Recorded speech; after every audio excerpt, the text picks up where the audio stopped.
The NFC West is one of the most fun divisions in football. You have the 49ers who have been perennial Super Bowl contenders for the past few years. The Rams way overperformed their expectations last year, continue to be one of the best coached teams in the NFL, and I think they have a very underrated roster as well.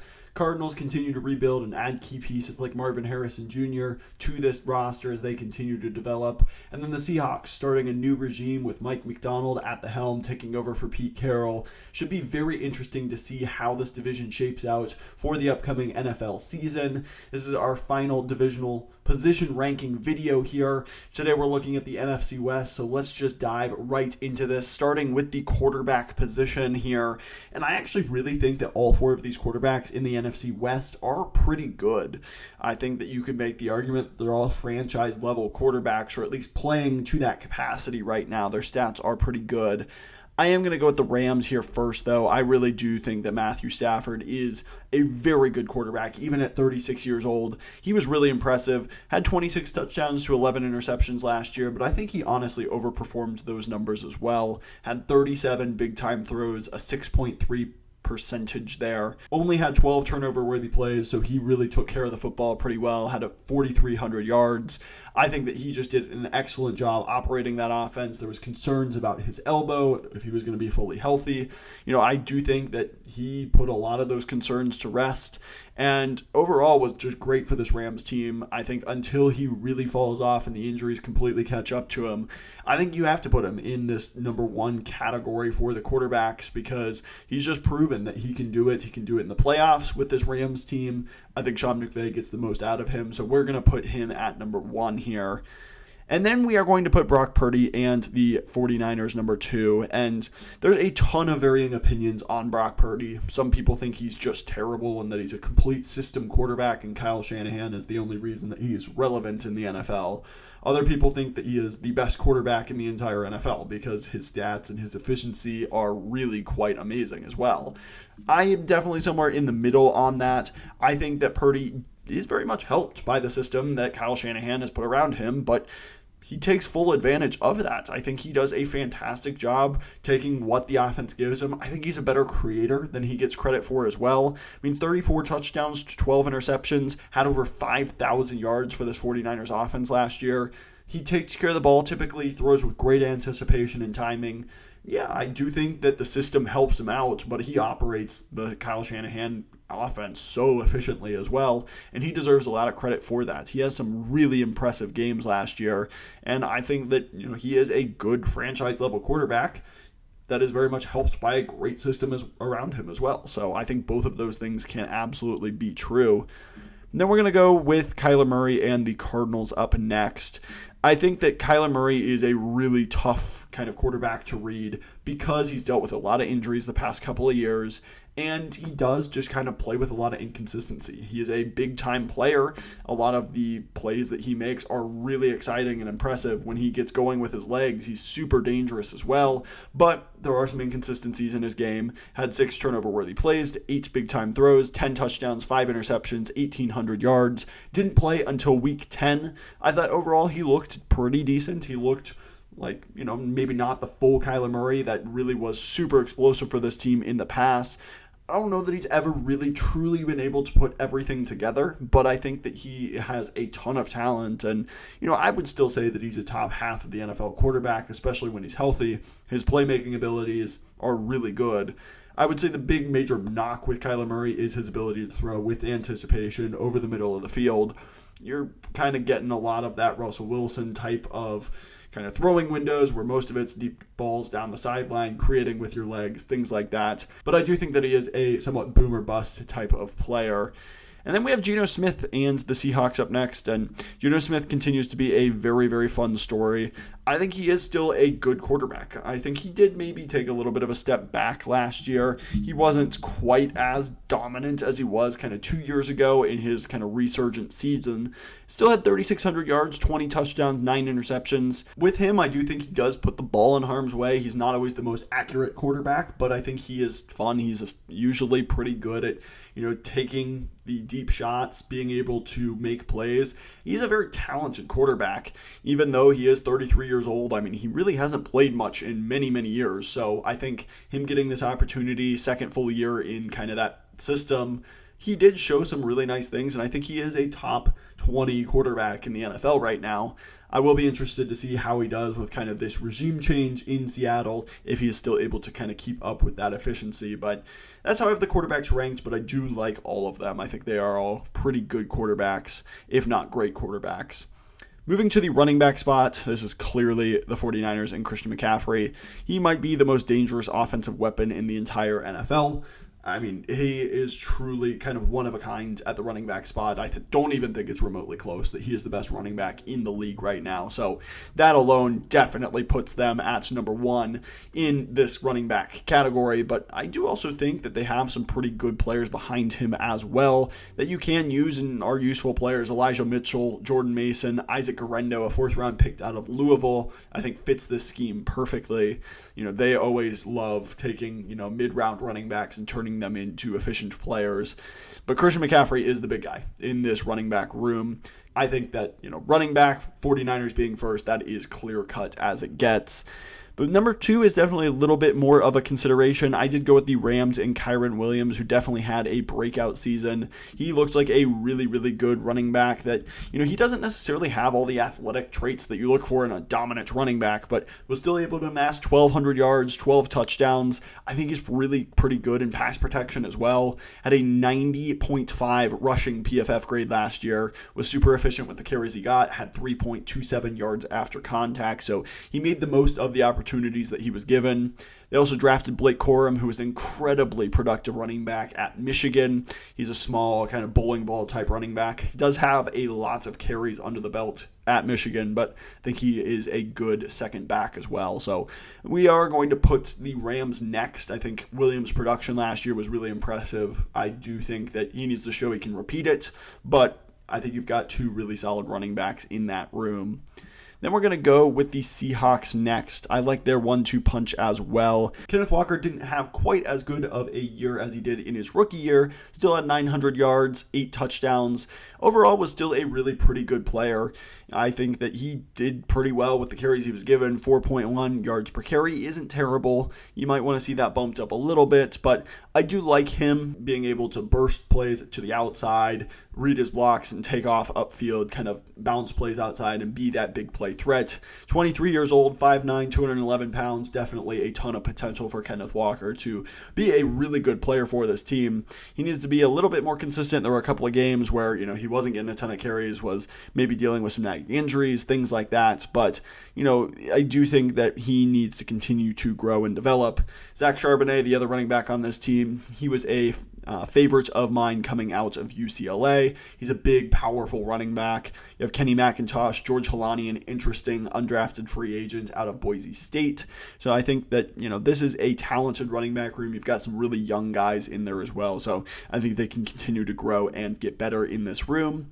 And then putting the Cardinals at number 4 for running back is really tough. Honestly, James Conner, he is one of those players that is just consistently putting up numbers. And you kind of wonder how, because he's not really that impressive to watch, but you got to give him credit. Had over 1,000 yards, 7 touchdowns, no fumbles. He's really efficient. Had a 5.0 yards per carry. I mean, he was really efficient with his touches. 3.93 yards after contact is excellent. You do, a little bit wonder about the longevity and everything with him being 29 years old and having amassed, some bruisings over the years. Definitely has had trouble staying healthy and did last year as well. But, had over 1,000 yards for the first time in his career. It was a really good season for him. And then Trey Benson was my RB1 in this draft. I actually really liked him. Had a true, early second round grade on him. So I think getting him where they did was really good value. And I definitely think he could turn into a great 3-down running back for this team once they decide to move on from James Conner. So I really do think this Cardinals backfield is really talented. It's just a good running back room kind of across the division. I think you can make the argument to put the Cardinals above the Seahawks, but definitely a close one there. The wide receiver rooms in this division are also really impressive as well. I think you got to give a lot of credit to pretty much all of these teams. I mean, I would say all of them have top half of the league wide receiver rooms. Maybe not the Cardinals until Marvin Harrison proves that he's that true dominant number one that we all think he can be. But, the Rams have two really good wide receivers. 49ers have two really good wide receivers. The Seahawks maybe have three good wide receivers. So this is really tough. I did decide to put the 49ers at number one because I do like the upside of some of their other players. This is obviously assuming that Brandon Ayuk is on this team next year, which as of right now he is. We'll see if that continues to be the case with all of the contract issues and everything going on there. But Ayuk was really, really good for this team. I think he was their number one wide receiver, great route runner. He has really turned into a truly dominant, I would say, number one wide receiver at this point. And then you have Deebo Samuel, who's just such a good yak weapon when he's able to be healthy, which has been kind of the biggest thing with him recently. You can use him as a running back. You can give him design touches, screens. He's so dangerous. He is just a true playmaker in that regard. You have Jawan Jennings, who I think showed up pretty nicely at times last year in the slot. Ricky Pearsall, a great route runner. I think he's got true speed and will definitely be a deep threat for this team, a first-round pick there. Danny Gray, I thought, is an interesting player. Ronnie Bell, Jacob Cowing, who drafted in the fourth round this year as well. Trent Taylor, a punt returner. So this is a really deep and really talented wide receiver room at the top as well. This is all assuming that Brandon Ayuk is still there next year. If not, probably drops them to third or maybe even fourth in this division. But with the current wide receiver room that they have, you can certainly make the argument that they deserve to be first here. We are going to put the Rams next, and I would say the biggest concern with the Rams here is if Cooper Kupp can continue to really be a good player, stay healthy at 31 years old, or if he is truly starting to decline a little bit. It is a few years removed from that over 2,000-yard season with 22 touchdowns where he was just so incredibly dominant.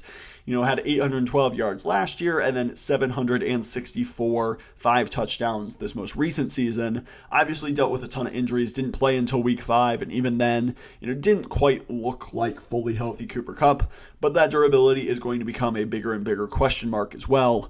Luckily for this Rams team, you did have Puka Nacua, who just turned in an outrageous rookie season, had 1,600 yards, 7 touchdowns. I mean, this guy was amazing for this team. Had a 90.2 offensive grade and 89.3 receiving grade. He was really great for this team. And, he was able to get open, his route running ability, just his consistency. One thing would be potentially his hands. He did have a couple of drops, and that's something that you would definitely want to see cleaned up in kind of moving forward. But man, this guy is really talented and he is really, really good. I think you can already make the argument at 23 years old that he is, a true number one wide receiver just based on the stats that he put up last year and his consistency in just getting open, being that really nice playmaker for Matthew Stafford and this team. Then you have Tutu Atwell, who actually kind of emerged and was a really nice player for this team last year. You have Demarcus Robinson, Tyler Johnson, Jordan Whittington. It's not the most deep room, but I think that those three at the top, Nacua, Kupp, and Atwell, all are really good players at this point. And then we are going to put the Seahawks next. I think that you could definitely make the argument to have them higher on this list. DK Metcalf is really good. I still think that Metcalf is a little bit of a one-dimensional player where he's an amazing deep threat, contested catch type of weapon, but I do think there are some games that he can disappear from a little bit too often. Had over 1,100 yards, 8 touchdowns. Don't get me wrong, he's a really good, physically imposing, dominant player. Would I say he's a true, dominant number one? That's a little bit more up in the air. I do really, really like him, and he can take over games with the best of them, but I also think there are more inconsistencies in his game than maybe the other top wide receivers in this division.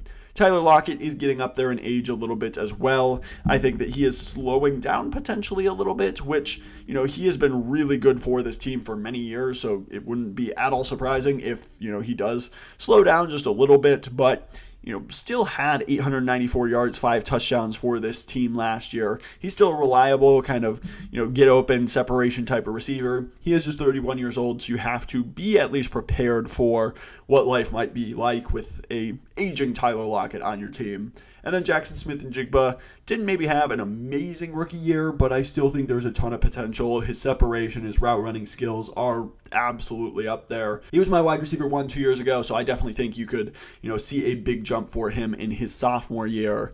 And then the Arizona Cardinals, I think, have to be number 4 here, but obviously there's a lot of hope for this room as well. Getting Marvin Harrison Jr., the best wide receiver prospect I have ever scouted, getting him in this, room is amazing, and you truly hope that Kyler Murray has a dominant number one wide receiver for years and years to come. Michael Wilson, I thought, really showed some nice things. He was a big my guy last year as well, coming out of Stanford. I really like him. Zay Jones, Greg Dortch, Zach Pascal, Chris Moore. You have some other players here.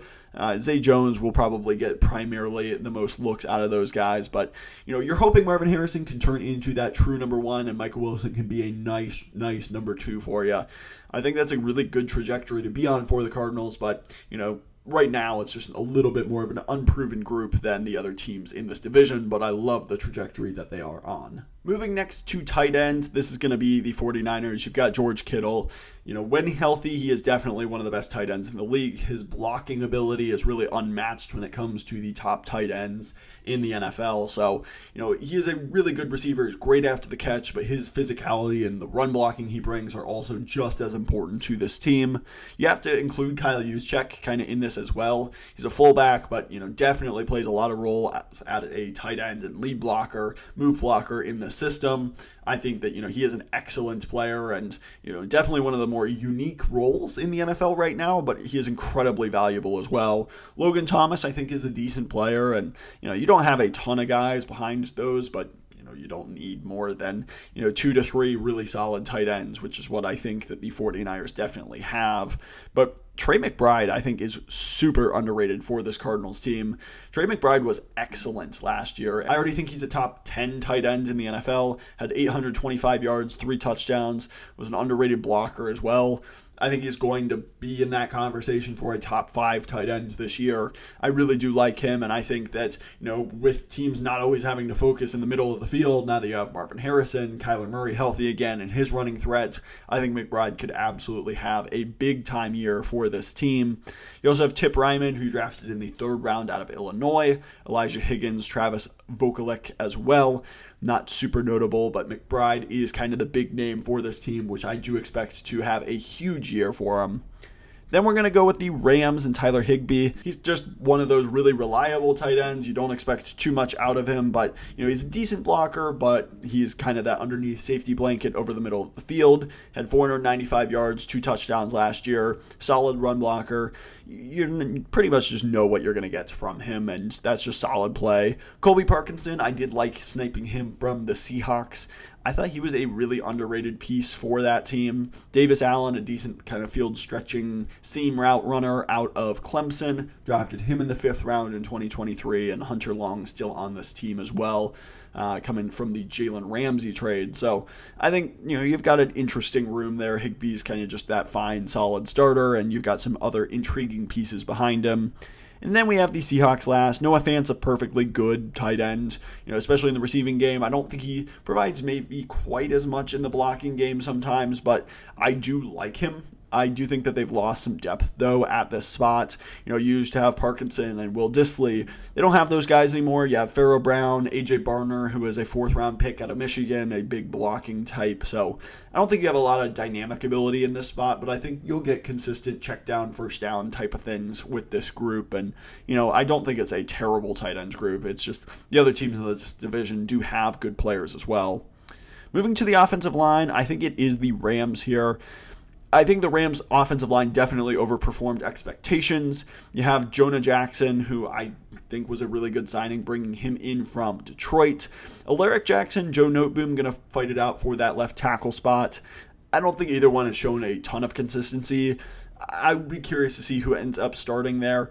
We'll kind of see how that plays out. I think they're both kind of below average left tackles at this point, but it is an interesting kind of competition there. Steve Avila most likely going to be playing center.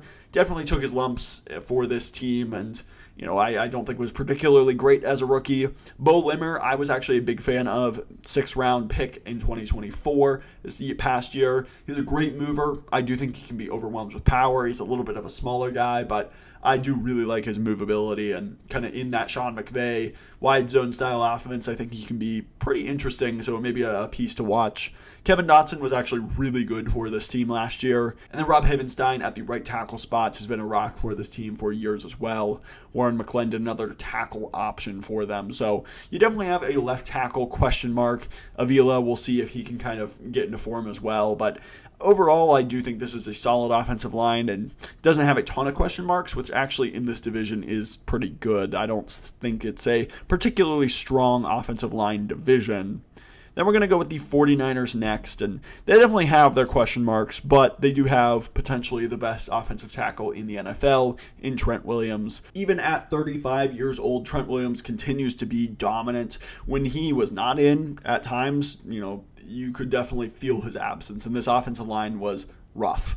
But when he's in there, he just provides such an amazing, rock-solid advantage at that left tackle spot. You can pretty much consistently believe that you can lock up almost anyone one-on-one. Had a 92.6 PFF grade. And, you look at his PFF grades, he's had over a 90 grade for the past 4 seasons ever since he came to San Francisco. And even before that, he was pretty darn good as well. So, he is truly Hall of Fame caliber tackle, one of the best tackles in the NFL and one of the best tackles to ever do it really as well. So he is a great piece. The rest of the offensive line is a little bit questionable. Colton McKivitz, I do think, played pretty well at right tackle this past year. He definitely had his lumps, but I think overall, as a 5th-round pick from 2020, getting his real first action on the offensive line, I thought he definitely showed some decent things.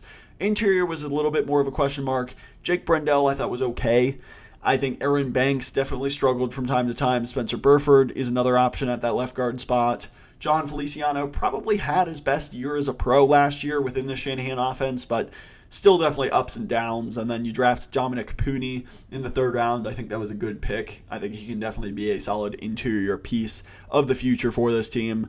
The interior is definitely a bit more of a question mark. The tackle spots, assuming Trent Williams is healthy, is a strength of this offensive line. And, I think overall it is still a pretty decent group. It's kind of unremarkable. Then we go to the Seahawks next, and I think the tackles, when healthy, Charles Cross, Abraham Lucas, are solid. Cross continues to be a really good pass protector. He's not the most consistent run blocker. Abraham Lucas missed a lot of last year, played in week 1, didn't come back until week 13. Definitely didn't look like himself after that, but had a really strong rookie year, so you hope that maybe he can get healthy and get back to that strong form on the right side. Then you have Laken Tomlinson, who you bring over from the Jets. Definitely struggled at times to replace, Damian Lewis, who was a big loss for this team, but they just couldn't afford to pay what the Panthers paid him. Then you have Olu Oluwatimi, who I think was a really solid pick out of Michigan last year. We'll see what he can do. You also have Nick Harris as depth, who has played well at times, especially when he was in Cleveland. Then you have Anthony Bradford, Christian Haynes, and then Lamea as well out of Utah. Haynes, the interesting one, a pick out of UConn. Bradford, definitely an interesting run blocker. He's kind of that big mauling type, but looks like a disaster when it came to pass protection. So definitely big-time question marks. The health of the tackles and then the interior are just big question marks all around. But I do think they have some interesting pieces that they can at least kind of throw at that interior and hope that one of them sticks. And then the Cardinals at number 4. I think Paris Johnson definitely struggled a little bit moving on that right side. You kick him most likely over to that left tackle spot, and I do think that, they'll be able to have some success with him kind of in his more natural spot there. I think he'll turn into a pretty good player. You still have Kelvin Beachum as well. Evan Brown, your left guard at this moment. You also have Isaiah Adams, who drafted out of Illinois. And then you have Froholt, Will Hernandez, both of those definitely a little bit questionable starters on the interior there. So I wouldn't say the interior is a particularly great group. And then you do bring over Jonah Williams from Cincinnati. Definitely very inconsistent player. His technique isn't all bad. He definitely will get overwhelmed with power. Really struggles against the Myles Garretts and TJ Watts of the world. Of course, most people will, but he was overwhelmed consistently in those matchups. I would say he's a average at best right tackle, and they are paying him a decent amount of money. I think there's big-time question marks pretty much at every single spot of this offensive line. You're hoping Paris Johnson will be much better moving to the left tackle spot. Jonah Williams is a fine right tackle, but you're not getting a ton of consistency there. And then the interior, big-time question marks all around. So will be interesting to see if this offensive line can shape up a little bit there. Moving to the edge group, definitely going to be the 49ers here. Nick Bosa is amazing. And, I think that him alone pushes this group to number one. Leonard Floyd is a solid player. Drake Jackson definitely showed some really good things. USC pick, second-round pick in 2022. I think that, he definitely possesses some bend, athleticism that are very desirable traits. I wouldn't be at all surprised if he kind of pushes Leonard Floyd and takes over as that full-time edge rusher opposite to Nick Bosa now that Chase Young is gone. You bring in Yetur Gross-Matos as well from Carolina. He was definitely disappointing, but the 49ers do certainly tend to get the most out of their edge rushers, so maybe there is still something there. Then we are going to go to the Rams, and I think that this is very much a projection pick. Byron Young definitely showed some really nice things as a rookie. He can bend around the edge. I think that the athleticism is definitely there. He's still very much learning the position. He was a little bit of an older prospect, but took a very unique journey to, get to the NFL draft. And I definitely think he's still learning a lot of the technique when it comes to that stuff. You also have Jared Verse, first-round pick. I think he'll be a solid player from day one. I don't think he'll ever develop into a true dominant number one type, but I think he'll be really good in run defense. You get some pocket pushing, 8 sacks kind of guy.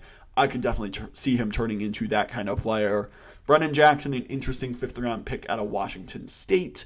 Michael Hoyt. You have some other guys in that room, but Byron Young, Jared Verse, really the main guys you're going to be relying on. There, it's a very young group and definitely comes with some projection, but I do think it is a pretty decent group as well. Then we go with the Seahawks. Boye Mafe definitely has improved. I think that he had a really disappointing rookie year, has consistently gotten better. You also have some other guys. You have, Uchenna Nwosu, who missed a lot of the year last year. Derek Hall, who was your second-round pick out of Auburn last year. He's long and athletic. I think he can still continue to develop pass rush moves and continue to be a nice player.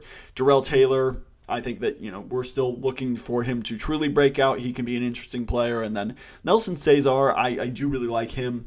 He was an undrafted free agent. We'll see if he sticks on this roster, but I did really like that pickup for him. So I wouldn't say it's a very strong group. There's not a lot of high-end talent. You probably have 2 or 3, like number 2 or number 3 edge rushers, missing that true dominance number 1. But I don't think it's a horrid group. You're just not going to get that super high-end play out of them right now. And then we have the Cardinals next. Zaven Collins does make the transition full-time to that edge rush spot. You're definitely hoping that maybe you could get something like a Baron Browning type breakout for him. I don't think that's going to happen. I think he's a fine edge rusher, but it's probably a better role for him than middle linebacker, inside, off-ball linebacker, where he was really not very good for this team. But I still don't think he's great. You also have some other guys, B.J. Ojulari, a true speed edge rusher there. Victor Demukeje, who actually showed some decent things, was a 6th-round pick in 2021. Xavier Thomas, 5th-round pick this year out of Clemson. It's not a high-end group, but, maybe one of these guys can pop and turn into a decent player.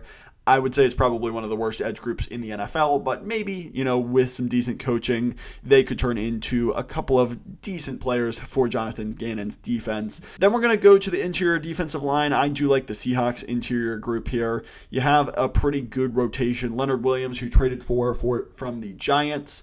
I don't know that it was worth giving up a second-round pick for, but I think he is still a very useful player. Jerron Reed, Draymond Jones, I think are fun players as well. Jerron Reed, your true nose tackle, run-stuffing type. Draymond Jones, coming over from Denver last year, I think he showed some okay things. I don't think he was quite as good as they had hoped for, but the big addition here is Byron Murphy. He was a top 10 player in this class for me. I love his kind of two-way ability, his ability to hold up against double teams, penetrate into the backfield and make plays and be explosive. I loved his pass rush arsenal as well.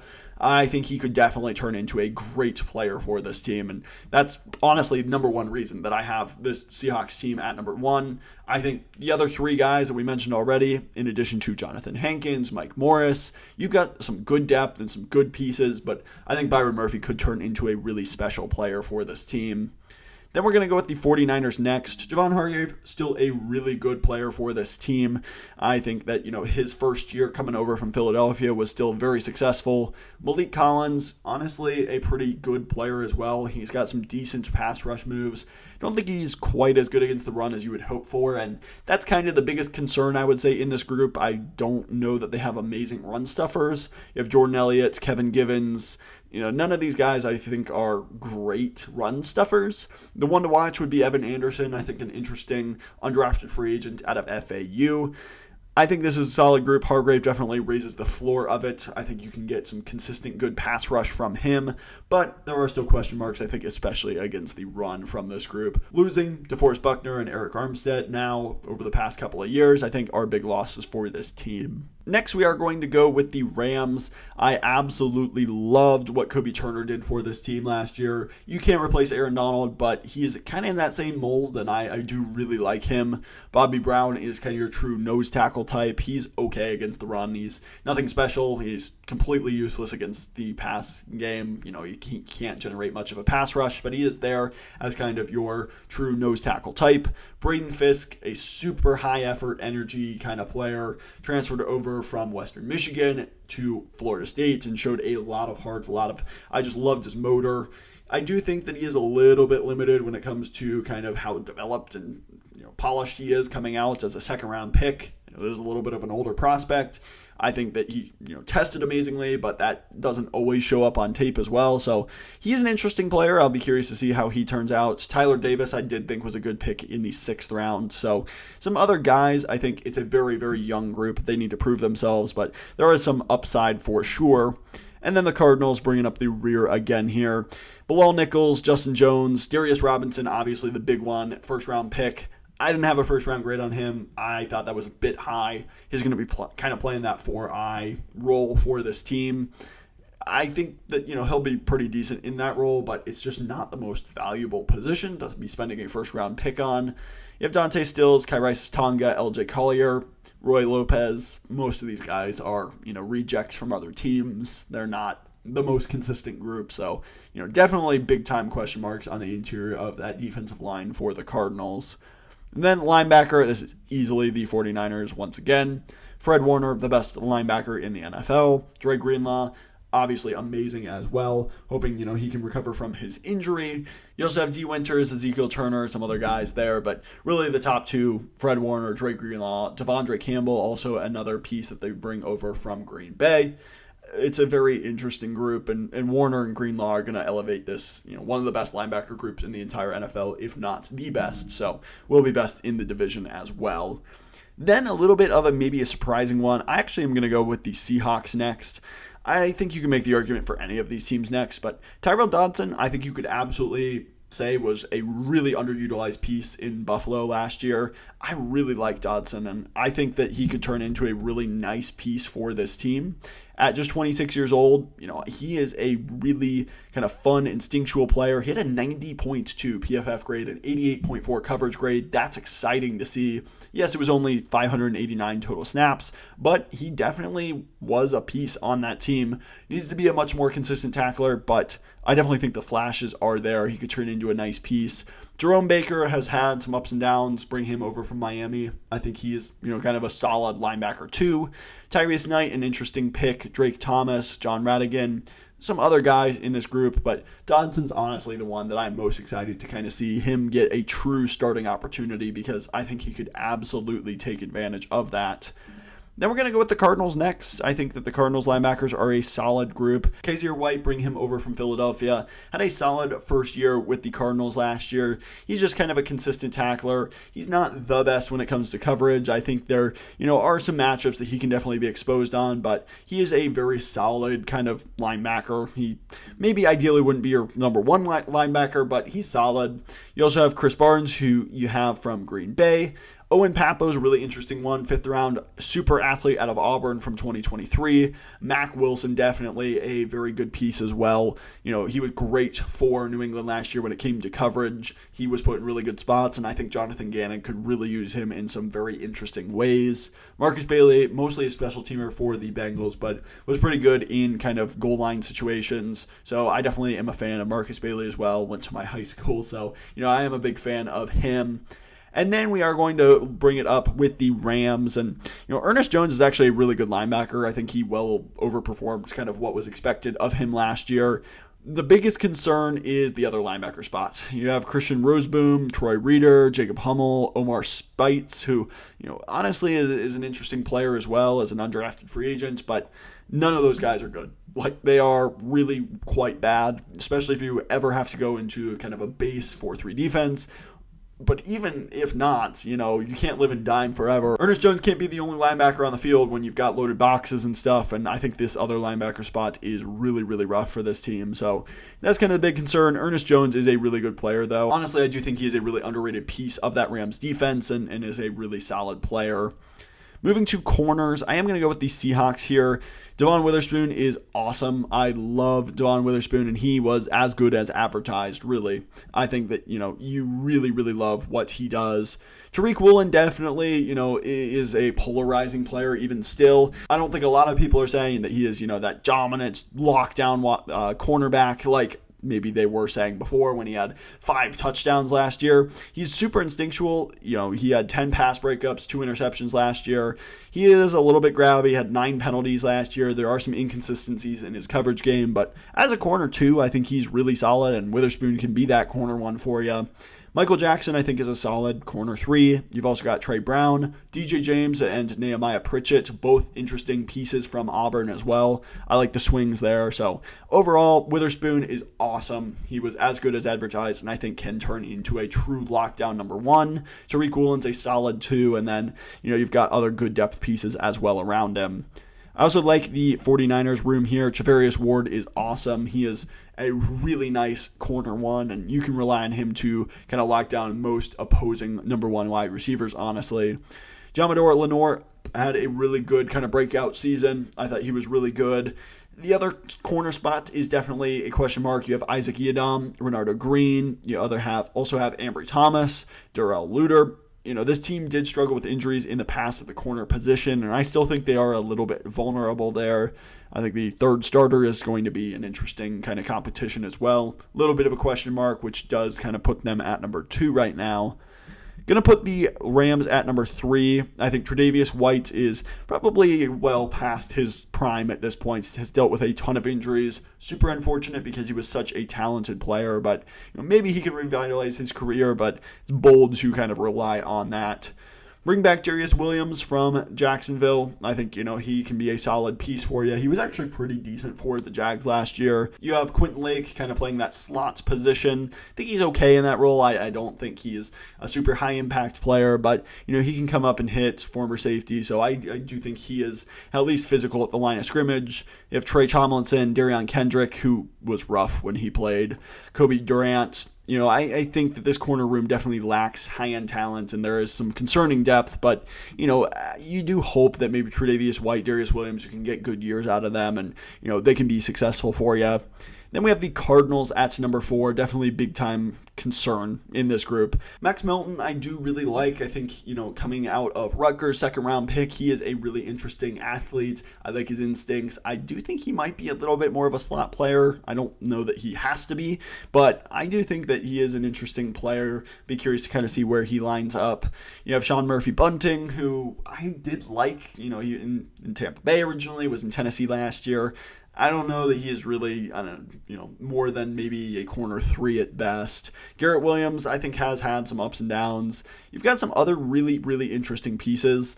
Starling Thomas, you bring over from Detroit. Keitrell Clark, I did really like as kind of a slot player. You have, Elijah Jones, Jaden Davis, both those guys you drafted as well. So you have some interesting young pieces, but I think right now the Cardinals do have to be number 4. I think they're clearly number 4 in this corner group. But in safeties, I do think they are number one. Jalen Thompson and Budda Baker are a really nice combination. Not to mention, I was a big fan of the Dadrian Taylor Demerson pick. I do think that, he definitely has some things to clean up, but he is an athlete. He is kind of one of the true maybe center fielders that was drafted in the 2024 draft. Budda Baker, really good player.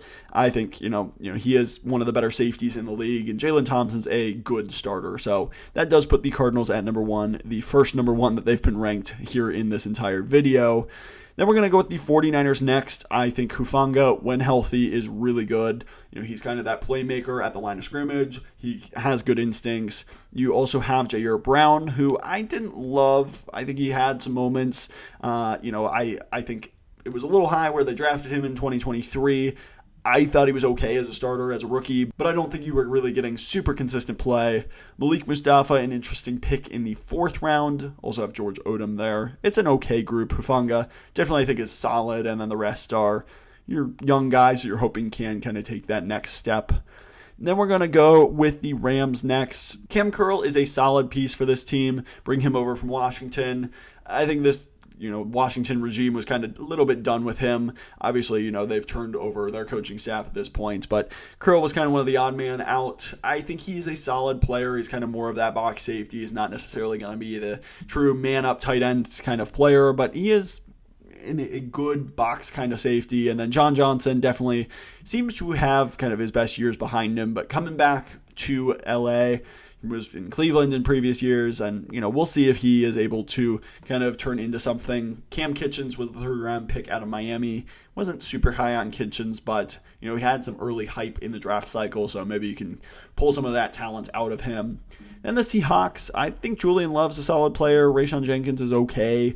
I don't love this. Love is probably kind of better suited to be that second safety. He's not the rangiest free safety, but I do think he has some decent instincts. He can make some plays coming over from the Giants. We'll see how that goes. Rayshon Jenkins, I think, is probably a below average strong safety. I think he can come up and be physical in the box from time to time, but I don't love his ability there. Kobe Bryant, moving over to safety, has not been good. Kayvon Wallace, I don't think the depth is particularly great, and the starters are, I would say, question marks as well. So we are going to put them at number 4 for this safety group. Now, coaching, I think, was really hard. I think you definitely have 2 tiers here. You have some of the best coaches in the entire NFL in Shanahan and Sean McVay, and then some more kind of unknowns with the Cardinals and the Seahawks here. I am going to go with the 49ers here. They've just consistently turned out amazing coordinators under Kyle Shanahan. I think he is probably the best true play caller in the entire NFL. I think scheming around guys has been, just his specialty.